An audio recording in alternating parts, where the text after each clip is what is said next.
आलू नारियल पानी बेचकर अपने परिवार का गुजारा करता था। वो सुबह सुबह नारियल पानी बेचने के लिए अपने घर से निकल जाया करता था। नारियल पानी वाला, ठंडे ठंडे नारियल पानी ले लो। नारियल पानी वाला। अरे ओ नारियल पानी वाली, जरा इधर आना। अभी आया बहन। फिर गोलू आलू नारियल पानी लेकर बसंती के पास जाता है। इस तरह गोलू आलू पूरे दिन घूम घूम कर नारियल पानी बेचा करता था। शाम को गोलू आलू अपने घर आता है और अपनी पत्नी सुनहरी आलू से कहता है, सुनहरी, ये ले आज की कमाई, इसमें से आधा पैसा तू अलग रख दे, बिटिया की पढ़ाई में काम आएगा। मैं कहती हूँ जी, थोड़ा अपने ऊपर भी ध्यान दिया करें। आजकल तुम्हारी तबीयत भी ठीक नहीं रहती। क्या करूँ, बिटिया के भविष्य की भी तो चिंता है। ठीक है जी, मैं आपके लिए पानी लेकर आती हूँ। इस तरह उनके दिन कट रहे थे। एक दिन गोलू आलू नारियल पानी बेचने जा रहा था कि रास्ते में एक कार से उसका एक्सीडेंट हो जाता है। इस हादसे में गोलू आलू की मौत हो जाती है। ये खबर जब सुनहरी आलू को पता चलती है तो वो टूट सी जाती है। कई दिनों तक वो उसकी याद में रोती रहती है। एक दिन सुनहरी की बेटी चुटकी आलू उसके पास आकर कहती है, माँ, काफी दिन हो गई, तुमने कुछ खाया पिया भी नहीं है, बस रोती ही जा रही हो। इस तरह तो तुम्हारी तबीयत खराब हो जाएगी माँ। अगर तुम्हें कुछ हो गया तो फिर मुझे कौन देखेगा? मेरे लिए थोड़ा सा खाना खा लो माँ। अपने दिल पर पत्थर रखकर सुनहरी आलू फिर से अपनी जिंदगी की शुरुआत करती है। चुटकी बेटा, मैं नारियल पानी बेचने जा रही हूँ, तुम घर का ध्यान रखना। पर माँ, मैं तुम्हें अकेले नहीं जाने दूंगी, मैं भी तुम्हारे साथ चलती हूँ माँ। नहीं बेटा, तू घर पर रहकर घर की देखभाल कर, मैं जल्दी ही वापस आ जाऊंगी। सुनहरी आलू किसी तरह चुटकी आलू को समझाती है और फिर नारियल पानी बेचने चली जाती है। नारियल पानी ले लो, ठंडे ठंडे नारियल पानी ले लो, ताजे और ठंडे नारियल पानी ले लो। अरे और सुनहरी, तू अपना नारियल पानी कहीं और जाकर बेच। इस जंगल के पक्षी अब कोल्ड ड्रिंक पीते हैं, तू अपनी दुकान कहीं और जाकर लगा। ठीक है बैंगन भाई, मैं अपना नारियल पानी कहीं और बेच लूंगी। फिर सुनहरी आलू कहीं और जाकर अपनी नारियल पानी का ठेला लगा लेती है। सुबह से शाम हो जाती है, लेकिन उसका नारियल पानी नहीं बिकता।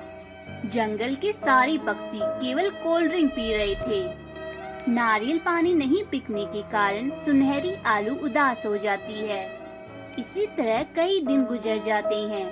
जंगल के पक्षी धीरे धीरे बीमार पड़ने लगते हैं। तब डॉक्टर इमली उन्हें बताती है, देखिए, आप लोगों की सेहत कोल्ड ड्रिंक पीने से बिगड़ी है। अगर आपको अपनी सेहत सुधारनी है तो कल से ही नारियल पानी पीना शुरू कर दें।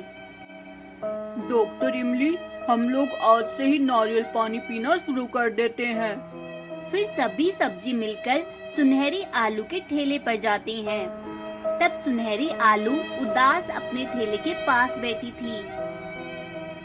अरे ओ सुनहरी, आज हम तुम्हारे ठेले पर नारियल पानी पीने आए हैं। आज से हमने कोल्ड ड्रिंक पीना छोड़ दिया है।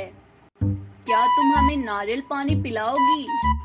हाँ हाँ बिल्कुल, मैं अभी आप सबको नारियल पानी देती हूँ।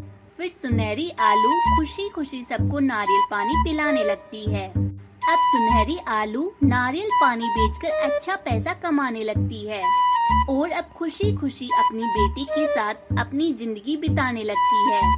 हमारी वीडियो का कौन सा पार्ट आपको अच्छा लगा, कमेंट करके बताइए। और हाँ, वीडियो अच्छी लगी हो तो इसे लाइक करें, शेयर करें और हमारे चैनल को जरूर सब्सक्राइब करें। Thanks for watching. Welcome to Tony studio TV.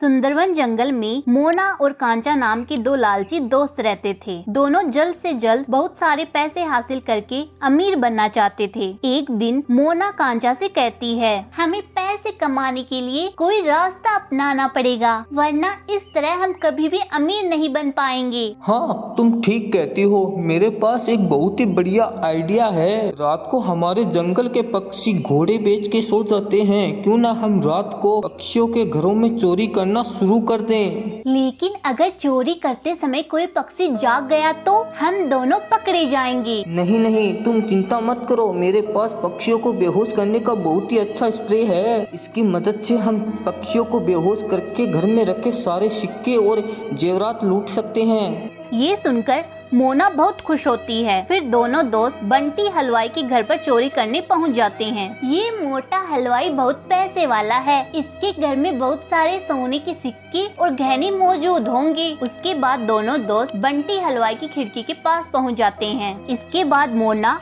अपने पास से स्प्रे निकालकर खिड़की से अंदर छिड़क देती है। धीरे धीरे स्प्रे की खुशबू पूरे घर में फैल जाती है, जिसके बाद बंटी हलवाई और उसके घर वाले नींद में बेहोश हो जाते हैं। फिर वे दोनों घर में दाखिल होकर गहने और पैसे चुराकर वहां से भाग जाते हैं। अगले दिन सुबह दोनों दोस्त चोरी का सामान छुपाने के लिए पास के दूसरे जंगल में पहुंच जाते हैं। तभी उन्हें अपने सामने एक बहुत बड़ा सेब से बना हुआ घर दिखाई देता है। अरे, ये तो बहुत ही अजीब सेब का घर है, चल अंदर चलकर देखते हैं। फिर वे दोनों जादुई सेब के घर के अंदर दाखिल हो जाते हैं। अरे, ये तो कमाल हो गया। यह सेब का घर तो अंदर से बहुत ही सुंदर है। आज से हम दोनों चोरी का सारा सामान इसी घर में छुपाया करेंगे। चलो, सारे चोरी के सिक्के और गहने हम इस तिजोरी में रख देते हैं। दोनों जैसे ही तिजोरी खोलकर उसके अंदर सोने के सिक्के और गहने रखते हैं कि तभी वो सारा सोना 2 गुना हो जाता है। ये देख दोनों खुशी से उछल पड़ते हैं। अरे, ये कैसा चमत्कार है, हमारे सारे सोने के सिक्के और गहने दुगुने हो गए। लगता है कोई जादुई सेब का घर है। उसके बाद वे दोनों वापस अपने जंगल चले जाते हैं। फिर रात होते ही वो दोनों मिलकर और घरों में चोरी करते हैं और चोरी का सारा सोना और गहने ले जाकर सेब के घर की तिजोरी के अंदर रख देते हैं। ऐसे ही कुछ दिन गुजर जाते हैं। लेकिन एक दिन वो दोनों जैसे ही सेब के घर के अंदर जाते हैं, तभी उन्हें भूतिया टूनी चिड़िया की आत्मा दिखाई देती है। अरे नहीं, ये भूतिया टूनी चिड़िया की आत्मा कहाँ से आ गई? ये मेरा घर है, मैं तुम्हारे बारे में सब कुछ जानती हूँ। तुम दोनों रोज चोरी का सामान मेरे घर की तिजोरी में छुपा देते हो। तुम दोनों ने मिलकर बहुत सारे मासूम जंगलवासियों को लूटकर उन्हें कंगाल बनाया है, इसलिए मैं अब तुम दोनों को नहीं छोड़ूंगी। इतना कहकर भूतिया टूनी चिड़िया की आत्मा उन दोनों के पैर बड़ी बड़ी मोटी जंजीरों से बांध देती है। अब तुम दोनों जिंदगी भर इस सेब के घर में मेरे नौकर बनकर मेरी सेवा करोगे। तुम जैसे लालची और धोखेबाज पक्षियों की यही सजा है। नहीं, भूतिया टूनी चिड़िया की आत्मा, हमारे साथ ऐसा मत करो। हम माफी मांगते हैं। हम दोबारा कभी चोरी नहीं करेंगे। कुत्ते की दुम और तुम दोनों की नीयत कभी नहीं सुधर सकती, इसलिए बेकार का रोना धोना बंद करो। उसके बाद भूतिया टूनी चिड़िया की आत्मा उस तिजोरी में रखा सारा सामान बाहर निकाल कर अपने खजाने को उसमें मिला देती है और जंगल जाकर वहाँ चारों तरफ खजाने की बारिश करने लगती है। ये देखकर जंगल के पक्षी हैरान हो जाते हैं। अरे, ये भूतिया चिड़िया की आत्मा कौन है और ये खजाने की बारिश क्यों कर रही है? जरा देखो, कितने सारे सोने के सिक्के और हीरे जवाहरात हैं। लगता है ये कोई अच्छी भूतिया चिड़िया की आत्मा है जो हम गरीबों की मदद करने आई है। चलो जल्दी से सारा खजाना समेट लेते हैं। इस तरह जंगल वाले खुश होकर सारा खजाना उठाकर अपने घर ले जाते हैं। इस तरह भूतिया टूनी चिड़िया की आत्मा उन दोनों लालची दोस्तों को सबक सिखाकर जंगल वालों की मदद कर देती है। Welcome to Tooni studio TV.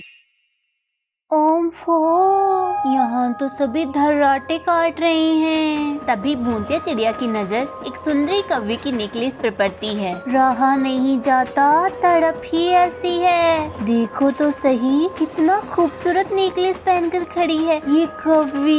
इसे तो मेरे गले में होना चाहिए था। तभी भूतिया टूनी चिड़िया की आत्मा उसके पास से गुजरती है और उसका नेकलेस चुरा लेती है। भूतिया चिड़िया की आत्मा यहाँ से वहाँ ट्रेन में घूमने ढूंढती रहती है, लेकिन उसे कोई भी देख नहीं पाता। तभी उसकी नजर ट्रेन में बैठे पैसेंजर पर पड़ती है, जिसके पास बहुत सारा सोना और पैसे होती हैं। लो भाई ओम्फो, अब तो रहा नहीं जाता, आज तो लॉटरी लग गई लॉटरी। बाप रे बाप, जिंदगी में मैंने इतना सारा सोना कभी नहीं देखा होगा। आज तो मैं सबको लूट कर ही रहूंगी। आइला, इन पक्षियों के पास कितनी प्यारी प्यारी चीजें हैं, लेकिन ये चीजें मेरे पास क्यों नहीं? इस दुनिया में सबसे अच्छी चीजें सिर्फ और सिर्फ मेरे पास होनी चाहिए। तभी ट्रेन एक सुरंग के नीचे से गुजरती है। तभी अचानक से पूरी ट्रेन के अंदर अंधेरा हो जाता है। जैसे ही ट्रेन सुरंग के अंदर से बाहर निकलती है, ट्रेन के अंदर से अंधेरा गायब हो जाता है। तभी सोना चिड़िया की नजर अपनी बहू मोना के गले पर पड़ती है। अरे मोना, तेरे गले का हार कहाँ गया? क्या बात कर रही हो माँ जी, मेरा हार तो मेरे गले में ही है। फिर मोना अपना गला देखती है तो उसका गला बिल्कुल खाली होता है। जिसके बाद मोना अपना हार यहाँ वहाँ ढूंढने लगती है, लेकिन उसे उसका हार नजर नहीं आता। ऐसे ही धीरे धीरे वहाँ कई पक्षियों के सोने के जेवर गायब हो जाते हैं। सब पक्षी पुलिस स्टेशन जाकर अपनी FIR लिखवाते हैं। आप लोग चिंता मत कीजिए, हम जल्द से जल्द चोर को पकड़ने की कोशिश करेंगे। वहीं दूसरी तरफ भूतिया टूनी चिड़िया की आत्मा इतना सारा सोना लेकर वहाँ से अपनी गुफा में 9-2-11 हो जाती है। टूनी, टूनी नाम है मेरा, मैं किसी के सामने झुकेगी नहीं। भूतिया टूनी चिड़िया की आत्मा इतना सारा सोना और पैसे अपने ऊपर हवा में उछालने लगती है। एक रात भूतिया टूनी चिड़िया की आत्मा अपने जंगल की सैर करने के लिए आती है। आइला, आज तो मैं इस जंगल की सैर करके ही रहूंगी।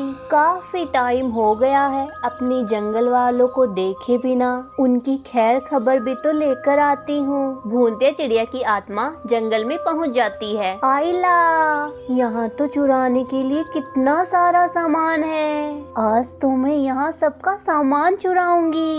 अब शुरू होगी मेरी लूट मार। शैतान देता है तो छप्पड़ फाड़ कर देता है। यह कहकर भूतिया टूनी चिड़िया की आत्मा जंगल में लूटमार करने लगती है। कभी किसी की सब्जियाँ चुराती तो कभी किसी की दुकान से कपड़े चोरी कर लेती। तभी भूतिया टूनी चिड़िया की आत्मा को लक्की कबूतर के हाथ में iPhone 13 Pro दिखाई देता है, जिसे देख भूतिया टूनी चिड़िया की आत्मा खुद से बोलती है, क्या बात है, आईफोन, वो भी iPhone 13 Pro, ये तो पूरी किडनी के समान है। आई लव दिस, मजा आ गया। भूतिया टूनी चिड़िया की आत्मा तुरंत जाती है और उस लक्की कबूतर का iPhone चुरा लेती है। लक्की कबूतर अपना iPhone यहाँ वहाँ ढूंढने लगता है। फिर लक्की कबूतर अपना iPhone चोरी होने की रिपोर्ट पुलिस में लिखवा देता है। हर बार की तरह इस बार भी पुलिस चोर को ढूंढ नहीं पाती, जिसके बाद भूतिया टूनी चिड़िया की आत्मा सब पक्षियों को परेशान करने लगती है। अब आया ना मजा, अब इतना सारा पैसा लूट कर यहाँ से चली जाती हूँ। भूतिया टूनी चिड़िया की आत्मा उनका सारा पैसा लूट लेती है और वहाँ से चली जाती है। जिसके बाद आगे जाकर उसको कूड़े के ढेर के पास गरीब बच्चे दिखाई देते हैं, जो कूड़े के डस्टबिन में से खाना ढूंढ रहे होते हैं और उसी खाने को खा रहे थे। जिसे देख टूनी चिड़िया की आत्मा खुद से कहती है, ये तो मैंने कभी सोचा ही नहीं, इस दुनिया में कितने गरीब बेसहारा बच्चे हैं जिन्हें अच्छी जिंदगी की बहुत ज्यादा जरूरत है। इतने दिनों से मैंने चोरी की लेकिन कभी किसी का भला नहीं किया, लेकिन आज ये देखकर मेरी आंखें भर आई हैं। अब मैं अपनी चोरी का सारा पैसा इन गरीब बच्चों की सेवा में लगाऊंगी, यही मेरा मकसद होगा। इतना कहकर भूतिया टूनी चिड़िया की आत्मा तुरंत खाना चोरी कर लाती है और उन बच्चों को दे देती है। जिसके बाद से भूतिया टूनी चिड़िया की आत्मा गरीब और बेसहारा बच्चों की मदद करने लगती है। हमारी वीडियो का कौन सा पार्ट आपको अच्छा लगा कमेंट करके बताइए, और हाँ, वीडियो अच्छी लगी हो तो इसे लाइक करें, शेयर करें और हमारे चैनल को जरूर सब्सक्राइब करें। Thanks for watching.